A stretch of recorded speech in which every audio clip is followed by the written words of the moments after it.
Magandang araw mga kagabay. Ngayon po March 1, 2024, araw po ng Biyernes, debosyon natin sa kamahal-mahalang puso ng ating Panginoon.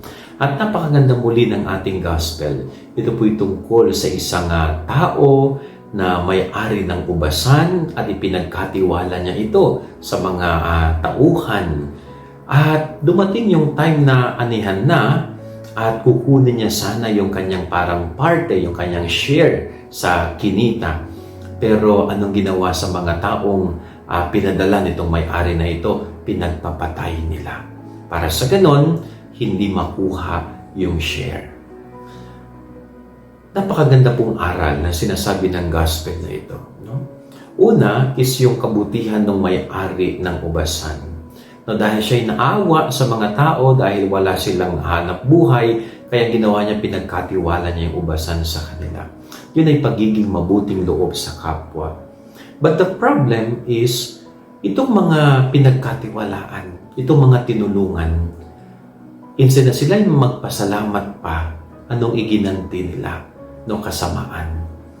No, wag tayong maging katulad ng mga taong ito. Magpasalamat tayo kapag may mabubuting tao na sinisikap tayong matulungan. Magpasalamat tayo, yan ay biyaya mula sa Diyos. At sana yung kabutihan ng mga taong ito ay makita natin. Huwag nating, kumbaga, gamitin pa para tayo'y maging masamang tao. Pag may tumutulong sa atin, be thankful, be grateful. No, suklian din natin ng kabutihan yung kanilang ginagawa sa atin. Okay ho? At maging makontento tayo. Kapag tinulungan na tayo, makontento tayo sa tulong na ibinigay nila sa atin. Okay? Huwag tayong maging makasarili. Kung minsan yan ang sakit ng tao, ibinigay mo na ang kanang kamay mo, gusto kunin pa yung kaliwang kamay mo. Yun yung mga taong hindi kontento. Tinulungan mo na, may nasasabi pa. Huwag po, pangit na ugali yon.